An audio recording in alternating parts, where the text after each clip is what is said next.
Bonjour à toutes et tous. Aujourd'hui, cette vidéo pour vous parler de deux de mes passions et deux domaines qui sont importants pour moi et que j'ai choisi d'allier, de mettre ensemble dans des ateliers.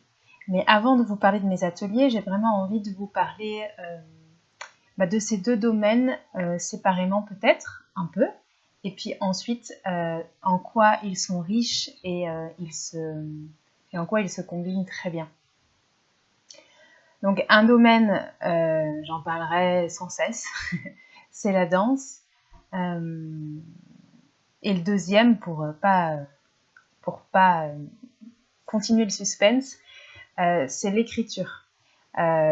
Pour certains, peut-être vous aurez reconnu, ceux qui ont vu d'autres vidéos, que j'ai changé mon décor.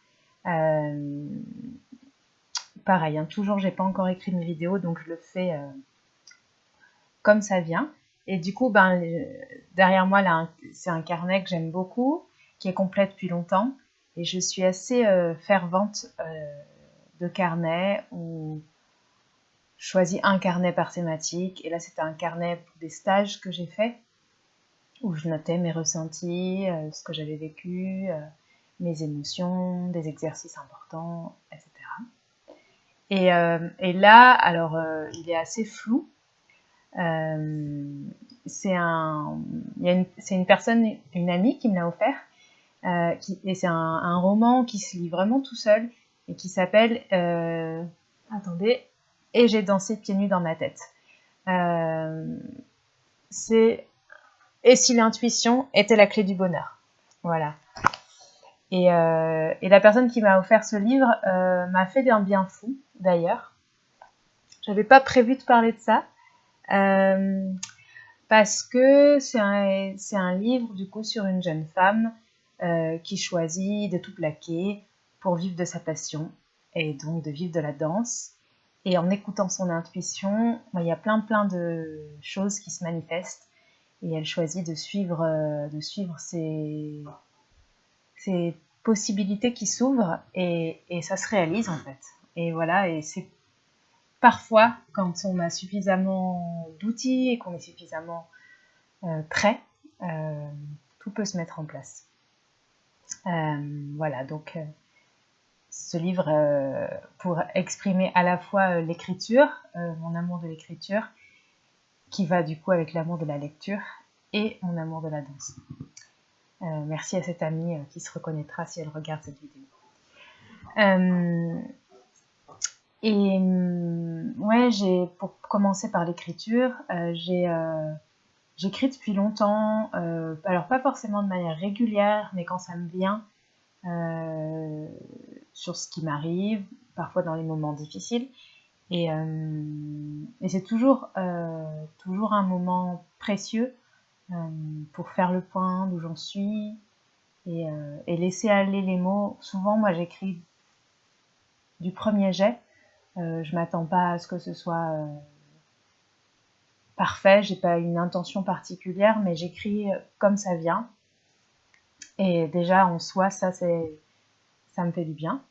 Et puis j'ai aussi fait des études littéraires et du coup la lecture, l'écriture ont aussi été mises à profit pendant mes études. Et j'aime aussi saisir des instants comme ça qui me viennent sur une situation, sur un paysage, sur des personnes, pouvoir écrire et saisir des moments.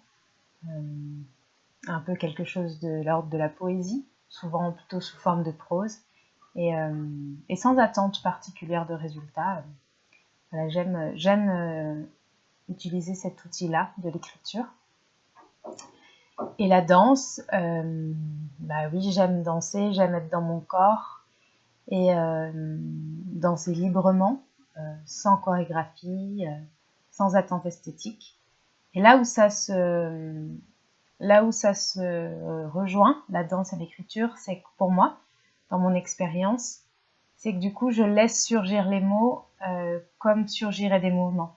J'aime bien écrire sans réfléchir à ce que je vais écrire J'aime bien écrire librement sans me dire je veux écrire dans telle intention, je veux écrire pour quelque chose. J'aime écrire simplement, sans, simplement, sans me soucier de la forme. C'est ça que j'entends par simplement. Et, et allier les deux, c'est hyper riche. Alors j'en ai fait l'expérience l'année dernière avec un groupe continu, Nos corps reliés, avec Caroline Araga, qui est sur Lyon, pour si vous voulez aller voir. Je pourrais vous mettre le lien également, parce que c'est vrai que ça m'a beaucoup nourrie. Et donc merci Caroline. Et pouvoir faire le lien entre mon expérience dans le mouvement et qu'est-ce que je peux en dire par les mots, sans forcément être dans l'analyse, c'est pas l'idée en fait, mais je danse et comment je me sens après avoir dansé, comment je peux tracer des mots à partir de mon expérience du corps. Je trouve ça hyper riche parce que ça vient donner une autre couleur à l'expérience du mouvement. Et inversement, à partir d'un texte que j'écris, comment je peux le mettre en mouvement sans mimer les mots que j'ai écrits, sans vouloir illustrer ce que j'ai écrit, mais comment ça résonne, et peu importe la forme, encore une fois, de la danse, comment ça fait écho en moi. Et c'est très intéressant pour moi d'allier les deux et de pouvoir aller dans des mots qui sont vraiment de l'ordre de l'expérience et pas je raconte ce que j'ai dansé ou je raconte ce que j'ai vu. Parce qu'on peut aussi, quand on est dans un groupe, du coup, on peut aussi écrire à partir de la danse des autres ou danser à partir des mots des autres. Voilà, c'est mon expérience de l'année dernière avec Caroline. Et ouais, c'est très riche d'avoir ce rapport sensitif aux mots, ce rapport intuitif aux mots. Comment je peux faire trace d'un mouvement par le verbal écrit, et comment aussi je peux me dessaisir de mon texte pour que l'autre, la personne qui danse avec moi, à côté de moi, après moi, ou que le groupe puisse se saisir de mes mots également pour créer à leur tour quelque chose d'un texte avec leur voix ou dans le mouvement.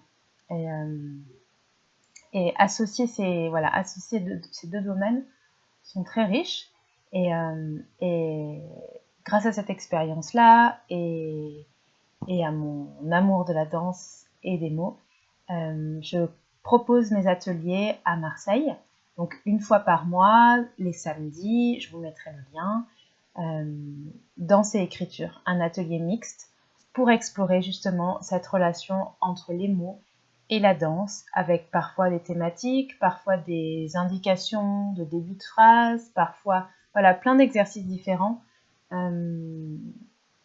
pour explorer le rapport aux mots et la résonance sur le mouvement, ou le mouvement et la résonance en mots, dans des moments introspectifs, individuels, également dans des moments en duo, avec des témoins, un danseur, un témoin, en cercle, en groupe, avec des créations collectives, comment je peux me saisir du mot d'un autre, de la danse d'un autre, et créer quelque chose ensemble. Et ce qui est, par rapport à mon expérience de l'année dernière, ce qui vient mettre ma touche et ma couleur, c'est que j'ai vraiment envie de partir d'une écriture qui est de l'instant et qui est je laisse surgir vraiment quelque chose d'insaisissable en quelque sorte.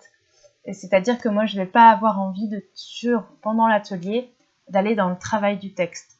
Ça va, et dans le travail de la danse. C'est vraiment, on laisse sortir le mouvement, on laisse sortir le mot, peu importe ce qui sort, tout est le bienvenu et matière à création. Et vraiment aller dans le ressenti. Je ne vais pas mimer un mouvement, je ne vais pas dire des mots si je ne les ressens pas sur le moment. Pouvoir être en accord avec mon ressenti, ma danse et ce que je transmets en mots.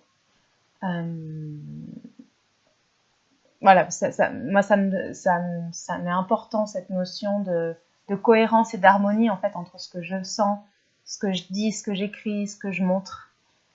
Et c'est ça qui m'intéresse, de lâcher prise avec mais ça je devrais pas le montrer dans le mouvement, ça je devrais pas le dire, ça je devrais pas l'écrire. Et puis après, effectivement, quand je me saisis d'un mouvement d'un autre ou d'un mot d'un autre, comment je me l'approprie et comment je le fais mien. Et ça n'enlève rien à la danse ou au mot de l'autre. Voilà. Et je me réjouis de créer ces ateliers. Et ce sera de la co-création, du coup, avec tous les participants. Un samedi par mois, 2 heures d'atelier à Marseille. Je vous mettrai les liens en bas. Avec une progressivité sur l'année. Et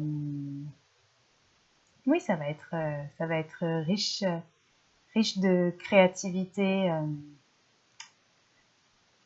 ensemble. Je vous remercie et je vous dis à bientôt. Ah oui, un truc important quand même. Le premier atelier, c'est le 12 octobre, le samedi 12 octobre, à 14 h. Je vous souhaite une belle fin d'après-midi, un bon dimanche et je vous dis à bientôt.